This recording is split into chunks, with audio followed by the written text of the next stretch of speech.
Leader TV जे programme रूबरू में आवां जो मेज़बान डॉक्टर अयूब शेख ऐं मूंसां गॾु अॼु हिकु सदी मौजूदु आहे। हिकु सदी जो मतिलबु आहे उस्ताद नबी बख़्श मंगी साहब। जनाब नबी बख़्श मंगी साहब 1926 में ॼावा हा ऐं अॼु उन्हनि जी उमिरि 98 वरे आहे। 98 वरे लॻभॻि हिकु सदी हुन जे ज़हन में पियल आहे, हुन जे साम्हूं मौजूदु आहे। ऐं हू हिकिड़े नंढड़े ॻोठ में ॼाओ लाड़काणे जे भरिसां, पोइ लाड़काणो, पोइ हैदराबाद, पोइ सिंध यूनिवर्सिटी, पोइ कराची। हुन हिकिड़ी पंहिंजी सॼी ॼमार जेका आहे उहा तालीम जे लाइ, जागरता जे लाइ ऐं सिंधी माण्हुनि खे कुझु न कुझु ॾियण जे लाइ गुज़ारी आहे। उस्ताद नबी बख़्श साहब हेसि ताईं उन जा 3 छपियल किताब आहिनि।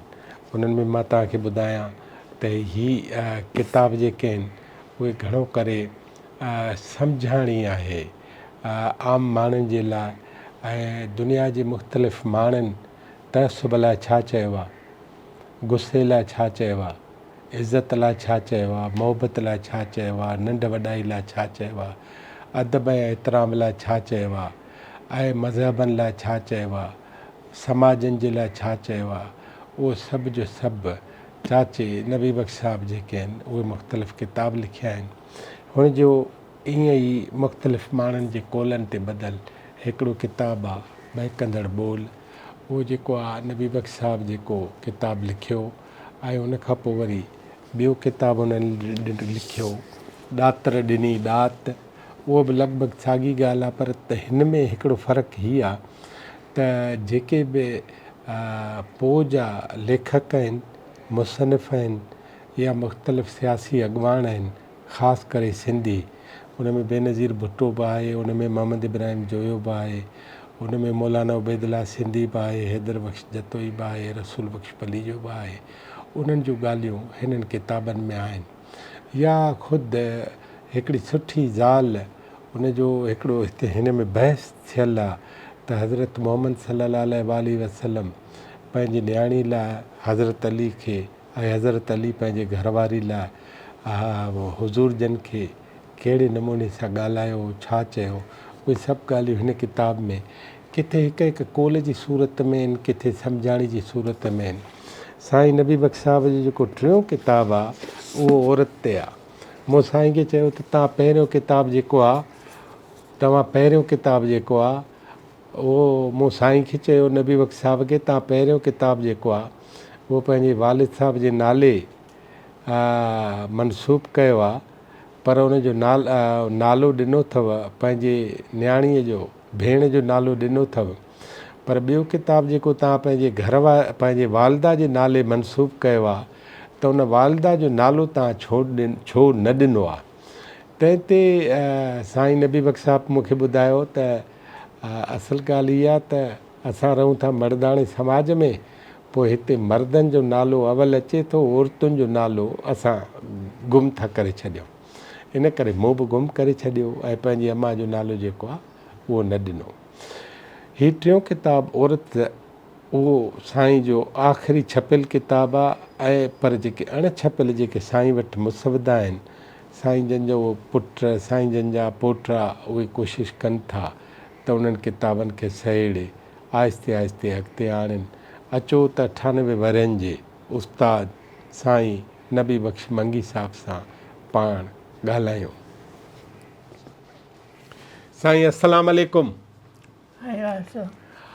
मूंखे अव्हां पंहिंजो तारुफ़ ॿुधायो त जीअं असांजे ॾिसंदड़नि खे ख़बर पवे अव्हां केरु आहियो, किथे ॼावा आहियो, अव्हांजो वालिद छा हो, वालिदा छा हुई, अव्हां खे औलाद घणी आहे, इहो पाण ॿुधायो बसि। साईं बाबो साईं वॾो अहलुल्लाह हो, नेक इंसान हो, चारई पर क़ुरान शरीफ़ पढ़ंदो हो। हिंदू हूंदा हुआ। इंस्पेक्टर बाबो ढक मुंशी थियो, खान बहादुर खोड़े जो उस्ताद हो। खोड़ो 4 दर्जा पढ़ियल हो, वधीक बि कोन पढ़ियल हो। पोइ बाबे हुनखे पढ़ायो। पोइ खोड़े पंहिंजे ॻोठ आकिल में ढक खोले उते बाबे खे नौकिरी वठी ॾिनी। बाबो उन वक़्त जो पंहिंजो BA पास हो। जॾहिं हिंदुनि जो ज़ोर हो ॾाढो, बाबे जी उमिरि चढ़ी वई, पोइ उनखे नौकिरी न मिली। बाबो पढ़ी न पिए सघियो न, छो त हुनजा भाइर जेके हा उहे हारी। उहे बाबे खे ॾाॾे खे चवंदा हुआ त हे साईं हाणे तूं हिनखे डिप्टी कलेक्टर कराईंदे। हुन चयो बाबा जे शौक़ सां पढ़े थो त मां रोकींदोमांसि न, पर हुननि चयो त कम अज़ कम ॻाल्हि त ॻाईंदो, असांखे मदद थी पवंदी। हे अजाई थो पढ़ाए थो, छा पढ़ंदो? ख़राब थो करीस। हा, पोइ साईं नेठा खे बाबो पढ़ण खां न मुड़ियो। वॾेरो गुल मोहम्मद फुल, उन सां दोस्ती हुई बाबे जी घणी। कहिड़ो ॻोठु कहिड़ो आहे? हा, ॻोठु कहिड़ो आहे? ॻोठु ॻोठु फुलनि जो न, अव्हां जो ॻोठु दो सनड़ी। दो सनड़ी। हा, हा, पोइ गुल मोहम्मद जी ॻाल्हि पे कई तव्हां। वॾेरो गुल मोहम्मद सां गॾु पढ़, उन जे संगत में पोइ पढ़ी वियो। पोइ हो दर ॾेई वेंदा हुआ, अम्मा ॾाॾीअ खे चवंदा हुआ त हिनखे मानी न ॾे।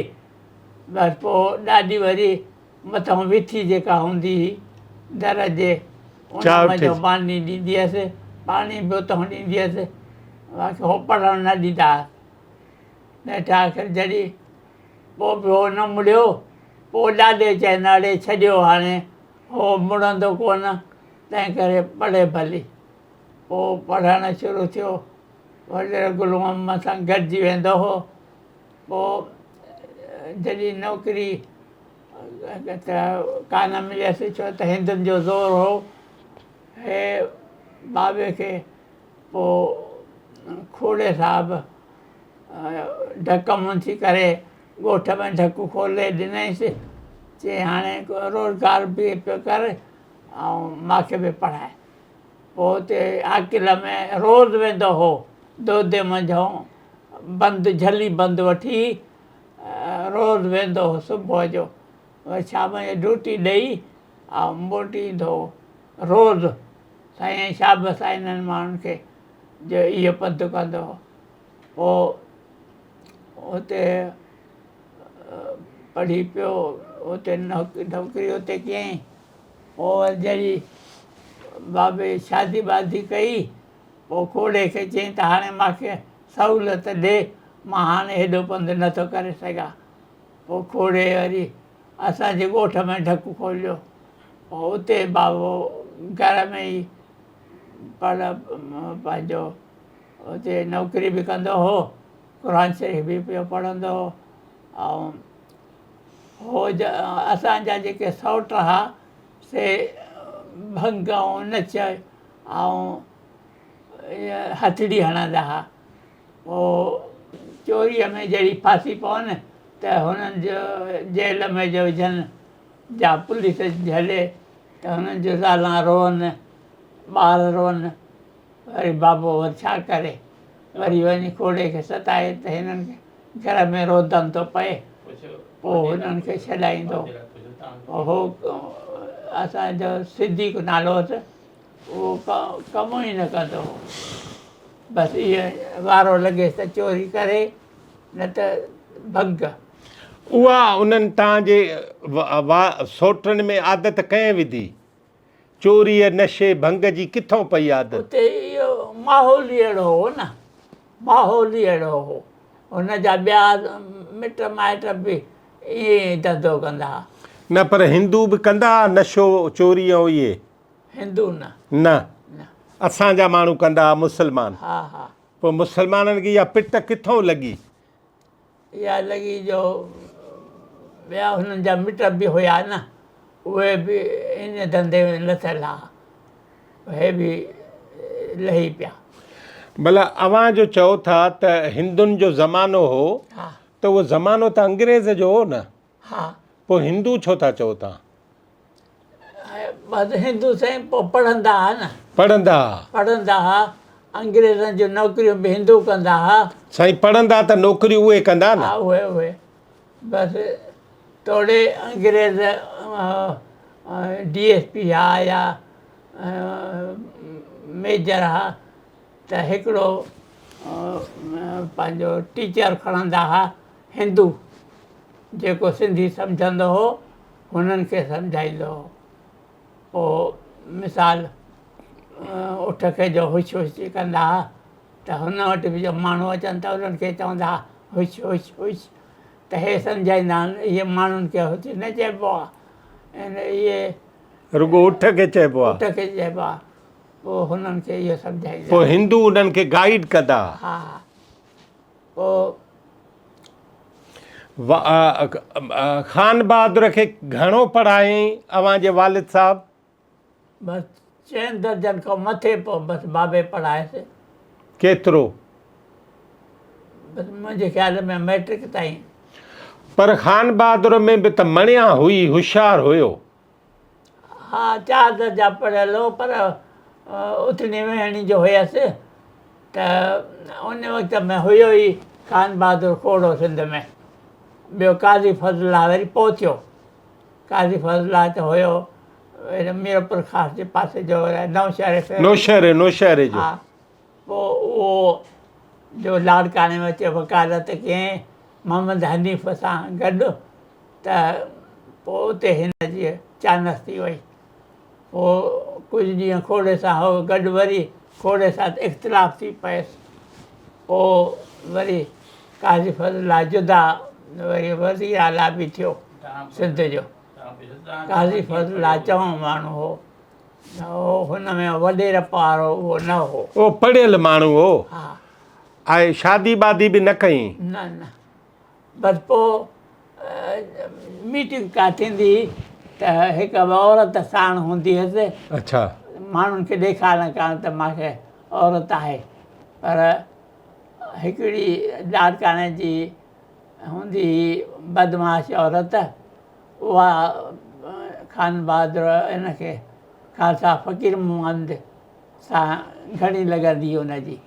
असां वेठा हुआसीं हीअं जो लंघी वई त हे ख़ान साहब फ़क़ीर मोहम्मद चवंदो त मासी मासी बीह त चई छा बीहां तोसां छा ॻाल्हाइणु इन चई न ईअं न कर बीह हवाल त ॾे। हुननि खे छा हो जो कलेक्टर हो चना उन अचे ज़मींदारनि जे मथां वठि पकड़ लाइ थी। ढल में? हा ढल जे लाइ या छा में? न ईअं याने पकड़ पछाड़ त हे जेके माण्हुनि जूं चोरियूं हे कनि था इहे ज़मींदार था कराइनि। पोइ ज़मींदारनि जे गॾु पुड़ी हो पुड़ी बसि पोइ चना साहब जो नालो छा हो? अब्दुल्ला चना जेको जस्टिस थियो पोइ। हा ज़ीनत अब्दुल्ला चना जो मुड़ुसु जेको आहे। हा पोइ छा थियो जो अब्दुल्ला चना हिननि खे जेल में बि विझरायो। कंहिंखे? वॾेरनि खे। पर के जान छॾाए कराचीअ भॼी आया। पोइ लाड़काने न रहंदा हुआ कराची रहंदा हुआ। उन्हनि में ख़ासि माण्हू केरु आहिनि वॾेरनि में उन ज़माने में? ओॾो ॻोठ जा हूंदा हुआ। के नाला यादि आहिनि? लाड़काने में हुयसि गहरो हिकिड़ो कादरी ऐं ॿिया हूंदा हुआसीं वॾेरा हुयसि के भाई कादरी हूंदो हुअसि अचे वेहंदो हुअसि रोज़ानो कचहरी कंदो हुअसि। साईं तव्हां जेको ख़ान साहब फ़क़ीर मोहम्मद था चओ उहो केरु आहे? उनड़। अच्छा हिननि जो वालिद गुलाम उमर जो भाइटियो। हो हा। उहो वरी ॻोठु छॾे लाड़काने अची रहियो हो। हिते लाड़काने म्यूनिसिपल जो बि मेंबर थियो त डिस्ट्रिक्ट काउंसिल जो बि थियो। ऐं उहा बदमाश औरत जो नालो छा हो? उन नालो मूंखे यादि न थो पए। पोइ उन खां पुछे पियो त ॾे ख़बर उहा बदमाशी कहिड़ी कंदी? ईअं सप्लाई कंदी। अच्छा पर माण्हू त अख़लाक वारो। माण्हू भलो। असां हुनजे लाइ कॾहिं घटि वधि ॻाल्हि न ॿुधी आहे। न हा न साईं मुंहिंजो हिकिड़े असांजे ॻोठ जो हो या मोहम्मद मलूक पीरज़ादो, उहो हिते लाड़काणे में ॻोठो मखणु खणी ईंदो हो, हिते रिझाए ऐं पोइ आस पास वारनि माण्हुनि खे घरु ॾेई ईंदो हो गिहु। पोइ उन्हीअ मूंखे चयो, उनखे मां चयो त मुंहिंजो भाउ नंढो, उन खे जेकर स्कॉलरशिप मिले फ्री त जेकर पढ़ायांसि, चई मां तुंहिंजो इहो कमु कंदुसि। मां चयो हाओ, चई हा। पोइ हिकिड़े ॾींहुं गॾिजी हलियो, मां सां काज़ी फज़लाए खे चयईंसि हिन जो भाउ पढ़णु थो चाहे, इनखे त फ्री ॾिएसि। पोइ हुन मुंहिंजो नालो लिखी छॾियो। पोइ जॾहिं वरी हुन मौक़े ते वियासीं घुरायूं त हुते पंहिंजो ॿिया माण्हू बि अचे, वॾी ख़ल्क गॾु थी। हाणे मां चयो त मुंहिंजो नालो पछाड़ीअ लिखियो अथऊं, अलाए मिले अलाए न। नालो ईंदो अलाए न। पर पोइ नालो जो लिखियलु हो त तॾहिं जतोई जेको हूंदो हो उहो ॾीओ थियो हो। जतोई साहब जो नालो छा आहे? जतोई हैदर बख्श जो भाटियो हो। अच्छा। नालो चवांसि त उहो उनखे घुराए काज़ी फज़लाए चयो त हे आर्डर कढ।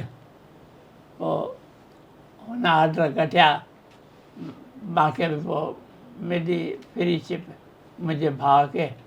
पोइ अचे लाड़काणे में रहियो। पोइ कुरैशी हूंदो हो हेड मास्टर हिन जो लाड़काणे जो पायलट स्कूल जो। पोइ उन वटि मां आयुसि, मां चयोमांसि मुंहिंजे भाउ खे फ्रीशिप मिली आहे, पर हाणे खट बट ॾिएसि। चई खट पंहिंजी खणी अचो। नेठि मां चयोमांसि, मां चयो तूं एतिरो बि नथो करे सघे, मां बि ग़रीब आहियां, तूं बि कंहिं वक़्त में ग़रीब हूंदे। नेठि चई त घणी ॻाल्हि न कर, बसि खट खणी ईंदे त मिलंदई, न त न। पोइ मां नेठि पंहिंजी खट खणी वियुसि। पोइ मुंहिंजो भाउ हुते पढ़ियो। तव्हांजो वालिद साहबु रहियो आकिल में, पोइ वरी पंहिंजे ॻोठ नौकिरी में, त उन ढक मुंशी थियण जे करे